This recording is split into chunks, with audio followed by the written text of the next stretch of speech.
It's a myth that dyslexia is about seeing words backwards. It's much more than that. It's very common for young children to flip words, to flip letters. It's not a visual processing problem, it's a wiring problem inside your head. And the reason why maybe they're saying was as saw is they just haven't had as much exposure to was to say, oh, that's was, that's saw. Every dyslexic is a little bit different. You may have 3 children who are dyslexic, and they're all may be very different in their dyslexia. But usually it's down to a phonetic, phonological problem of sounds and symbols that manifest themselves in these other problems of literacy. Phonological means the sound symbol level. So they're not connecting the sounds and the symbols of language well. And that's where the struggle is, which impacts spelling and impacts reading. That if you said what's ba, they're having to think for a minute. It's not that automatic, it's B says ba. They're not sure, it takes them longer to get it, a lot more repetition. It's very common, about 3 out of 10 people have dyslexia, but that's kind of a soft number because you can be mildly dyslexic, moderately dyslexic, severely dyslexic, and those mild dyslexic people often go undiagnosed. The great news is for people with dyslexia, with early intervention and the right kind of teaching, research in the last couple of years has showed that dyslexics can improve in their dyslexia, even though it's a lifelong condition. Moderate dyslexics can look mild, or mild dyslexics may not even look dyslexic at all. I've had students who are 5-year-olds get a couple years of intervention, and the 2nd and 3rd grade teacher are going, they're dyslexic? I would have never known. So dyslexia is different than a lot of other disabilities in that it's hidden. An individual with dyslexia, because it has to do with the wiring of the brain and it impacts literacy, you don't see it unless you hear someone struggling to read, or you see them struggling to write, or you see spelling errors everywhere and you're like, what, did they not learn to write? It's hard on the self-esteem for the individual with dyslexia because people don't know unless you tell them. Or students in a class need to go up and tell the teacher, I just want you to know, I'm dyslexic, so it's going to take me a little longer. People have expectations of you being at this level where you're really working hard to keep your nose above water. I'll often hear of dads saying they're just lazy, they're not working hard, and they don't understand how hard they're working. They're probably working harder than most kids in the class. Not because they're not smart, but it's because the disability is getting in the way, and it takes a lot more extra work to compensate. People with dyslexia often have a great work ethic because they've learned to work hard to overcome obstacles. They've learned that if I work hard, I can get there. But the flip side of that is dyslexia for an individual without resources can also be a ceiling. So we often say dyslexia is a gift. It's a gift for people who have resources, and that's why we're really working hard to get more and more resources into underserved schools and communities, because we want these individuals too to have that access to everything that people with the resources have. Dyslexia Diagnosis is a comprehensive evaluation that involves a psychological test, an academic test, and also looking at the language processing issues that get involved that are tripping a student up. It could be expressive language, written language, it could be phonological. These are the kinds of things that get in the way of dyslexia. So they're going to look at what's causing it. And again, there's variant degrees of dyslexia. Often when you have a kid tested at school, they're getting evaluated to see if they qualify for special ed. So they're looking for very discrepant scores. You might have a child who's mildly dyslexic and it's not enough where the school's going to really put them in special ed, or they may say, oh, they're really doing okay, but if you went to a private clinician, they may say, oh yes, this child is dyslexic because we see these things going on. And maybe it's a mildly dyslexic individual who wouldn't show up as much, say, in the public school. They may not call them dyslexic or identify it as that. Teaching an individual with dyslexia to read is actually the great news. The same methodology we use for dyslexic kids work for non-dyslexic kids. And so we're really trying to do a lot to get teachers educated in the proven methods that really work for all children. And specifically for a child with dyslexia, you want to use structured literacy. And structured literacy is multisensory structured language. You teach this before you teach this. And once the kid has mastered that, you can go on to the next one. And it's very systematic. It's multisensory, gets all the senses going at one time. And it really works. And it's very phonetic because the kids have to be taught the code of language, the code of reading, the code of literacy. What does it mean to put those words together or to put the sounds together? It's very systematic. And that's what works. That's the methodology that works for all kids, but especially for kids with dyslexia.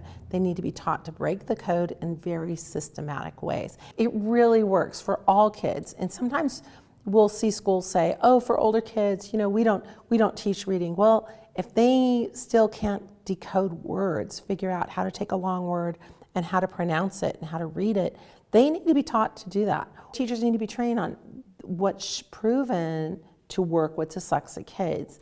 And I see a lot of kids come through and they're in really nice intervention programs, but they're not effective because they're not the right kind of intervention programs. I think we're asking teachers to understand how hard those students are working. We're asking teachers in a regular ed classroom to modify the homework because the kids are working so hard during the day that if they come home and the parent says, it's taking them 3 hours to do this, the teachers should say, oh my gosh, I don't want them to do that. Let's cut back so it's not so much. So instead of 20 math problems, let's make it 10, or instead of 20 sentences they've got to write, let's make it less. Or it can be due later in the week. But if you can't spell, if you can't write well, you're going to write this much, not this much. And we're teaching kids how to get what's in here out through here. And we need our dyslexics to be working at their potential and not be limited. And that's really important. It's a civil right to be able to read. It's a civil right to be able to be taught to write. And we need to be doing that for our individuals with dyslexia. They shouldn't be limited from becoming who all they're intended to be because they don't know the code.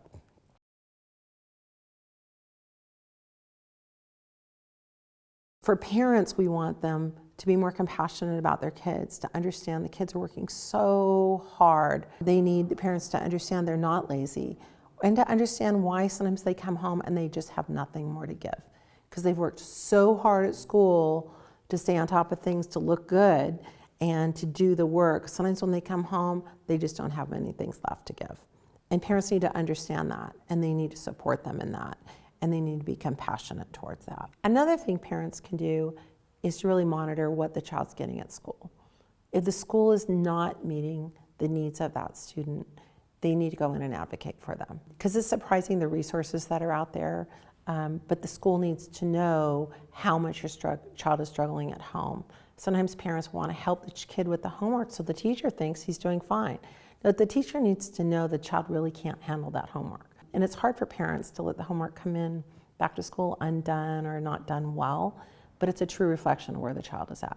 If the academic environment is not appropriate for the child, the parent needs to look around and see what their options are. If you're looking at a private school for your student, ask what services they provide for dyslexic kids, not do they take them. That's not enough of a question. How do you support your students with learning disabilities? And if you're in a public school, what are the services that are provided? Find out if there's another school in your district that provides better services than the school you're at. See if your child can transfer to that school because they've got a resource teacher who's doing structured literacy, and you want your kid in that class. Also, a lot of private schools that are schools for dyslexia, they have scholarships for students. Don't be ashamed to ask.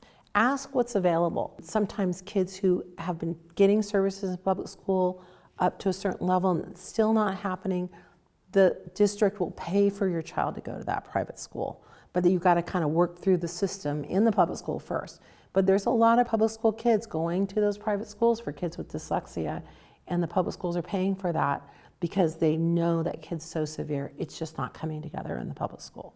So parents need to get in there and keep asking questions, find out what the law backs them up with, and use that term. As I understand the law, doesn't it say that And then it's amazing how people listen when they understand that you've looked at what the law says for kids in education in California and what doors can open when they know you know them. Other things we can be doing is making sure kids are getting the accommodations and modifications in the regular ed classroom. So if your child doesn't qualify for an IEP, they might qualify for a 504. So meeting with the school and talking about what are things that we can have in place for them to better access the curriculum, be it audiobooks or extended time on tests, getting materials ahead of time so they have more time to be ready for class. Those kinds of things make a significant difference in the student's ability to succeed in school. So we want to make sure those things are happening as well. California Dyslexia Guidelines. It's an awesome document. It's very clear on what is dyslexia, how do we work with our kids, what can be done in the schools, what can parents do. It's excellent. People need to read it, parents, educators, and they need to be using it as a tool. Actually, I think it's a great tool. The problem is not everybody knows it's there. I've spoken at some conferences and I've just asked people, how many people in the room know about the California Dyslexia Guidelines? And it'll be a whole room like of speech pathologists and one hand goes up and they're all working in the public schools. And so we need to work harder at getting awareness out. The great thing, I think one of the ways they're helpful is that parents can quote them in IEPs or 504 meetings and say, did you know that the California Dyslexia Guidelines says blah, blah, blah, blah, blah. And I have seen school administrators and teachers perk up. You know, you say this was put out by the California Department of Education, and they do listen. So I think as parents and as paraprofessionals and educators, we need to help school administrators and teachers know what the dyslexic guidelines say.